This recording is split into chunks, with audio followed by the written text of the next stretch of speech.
Trophy बघून तर तुम्हाला माहिती झालंच असेल, एकदा नाही तर बॅक टू बॅक दुसऱ्यांदा फायनल जिंकलोय. सकाळी उठलो, तयार झालो, लकी जर्सी घातली आणि निघालो.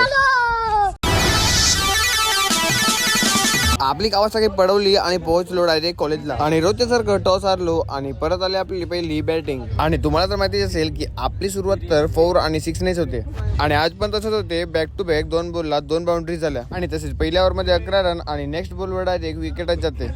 आणि तरी आपल्या मागील बॅट्समॅनने पारी सांभाळली आणि आपल्या टीमचा स्कोर 76 पर्यंत पोहोचवला. आता तुम्हाला तर माहिती असेल ही पूर्णपणे बॅटिंग पिच आहे आणि हे डिफेंड करणं पण काही सोपी गोष्ट नाहीये. आणि समोरून त्यांच्या बॅटिंगची सुरुवात पण खूप चांगली झाली होती. त्यांनी पहिल्या ओव्हर मध्ये 9 रन घेतले आणि 1 विकेट गेली होती. आणि नेक्स्ट ओव्हर मध्ये त्यांनी सुरुवात परत षटकारानेच केली. आता तुमचा भाऊ ओव्हर टाकायला आला होता आणि पहिल्याच बॉलवर तुमच्या भावाला पण चौकार पडली. नेक्स्ट बॉलवर स्लोवर टाकून बॅट्समॅनला ऑलमोस्ट फसवून टाकलं होतं, पण मित्राने आपल्या कॅच सोडली आणि षटकार घालवला.